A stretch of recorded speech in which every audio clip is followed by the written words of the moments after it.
أعوذ بالله من الشيطان الرجيم بسم الله الرحمن الرحيم قال الله تبارك وتعالى يا أيها الذين آمنوا قوا أنفسكم وأهليكم نارا وقودها الناس والحجارة عليها ملائكة غلاظ شداد لا يعصون الله ما أمرهم ويفعلون ما يؤمرون. الله رب العزت ما وتا دا حکم بده قرآن کې کوي او دارت وی یا ایها الذین آمنوا یا ایمان والا قو انفسکم و اهلیکم نارا خپل ځانونه او خپل اهل د اور نه وساتئ. ولی زکه چې دا اور ډېر سخت او مشکل عذاب دی. الله رب العزت بدا د قیامت په ورځ باندې نافرمانه بندګانو ته دغه د اور عذاب ورکوي او جهنم کې به سوځي.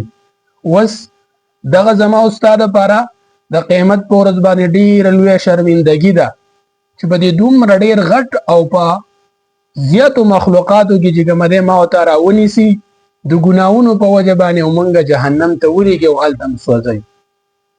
اوس د دغه د محشر د شرمندګۍ نه ما ورته ځان بچ ساتل پکار ځکه چې دا به څنګه کېږي د دې باندې سوچ کول پکار دي. هغه داسې چې یو بزرګ دا لوی عالمو هغه ته یو نوجوان رالی او ویل ورته چې زه به څنګه داسې ګناه نه واوړم چې زما د نظر په ګناه کې زه اخته یم، زما نه بدنظري کېږي چې کله زه دې بازار ته ځم نو دغلته زه زما نه نظر کنټرول نه راځي. هغه ورته وویل دا خو ډېر اسان علاج دی خو یو شرط پکې شته. ویل چې شرط څه دی؟ ویل چې شرط دا دی چې زه به تاله د شودو یوه پیالی درکم او به دغه بازار نه اخوا طرف باندې زما یو ملګری دی عالم دی هلته ناست دی او دا د شودو ډکه پیالی به هلته هغه لویسي.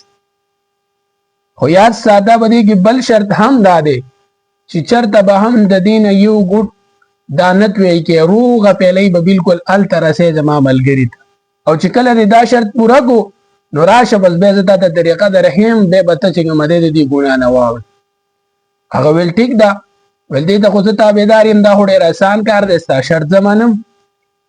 نو بس هغه نوجوان ته پیالی ورکړه خو ویې ویل ورته که چېرته یو ګوټ دی د دې نه توی کړو نو ګوره زه به ستا سره یو بل کس در سره کوم او هغه به دله به دغه ډک بازار کې ښه ماړه ماړه وال درکوي. نو نوجوان څه په دې باندې یو غم پیدا شو چې په ټول بازار د مخې به ما شرمنده کوي، رسوا کوي او ذلیله کوي. دا خو ډېره مشکله او ګرانه خبره ده. خو به هر کې هغه وویل چې زه ستا شرط ته تیار یم. هغه بزرګ ته وویل چې پیالی راکه. دا کس یې ورسره کو داسې ورسره روان بلکل روغه جوړه پیالی هلته بزرګ هغه بل عالم ته ورسوله. واپس رالی ورته وویل ما ستا شرط پوره کو خو ما ته چې کومه دی اوس ته داسې یو علاج راوښیوه، ما د داسې طریقه راوښیوه چې زه د دې بدنظرۍ نه واوړم.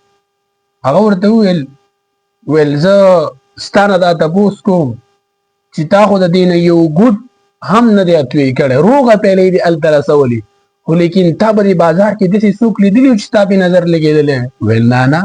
ویل ولې؟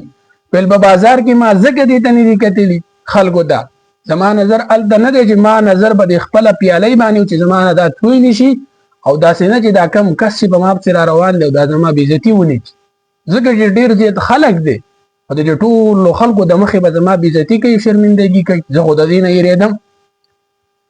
بزرګ ورته وویل اوس په دې کې یو سبق دی ستا دپاره چې د قیامت په ورځ باندې د تمام مخلوقات الله رب العزت راجمع کړي او غاټه مجمعي او په هغه کې الله رب العزت تا را وباسي د دې مین او تا ته ووایي تا پلانکۍ ګناه کړې، تا پلانکۍ ګناه کړې او د دې ګناهونو په وجه به چې کومه دی تا هلته رسوایي ضلالت او دا بېشرمندګي ستا په نصیب کېږي چې د هغه د تمام مخلوقات د مخې د شرمندګۍ نه ځان ساتل هله دي چې کله ته ځان د ګناهونو نه بچ کړي.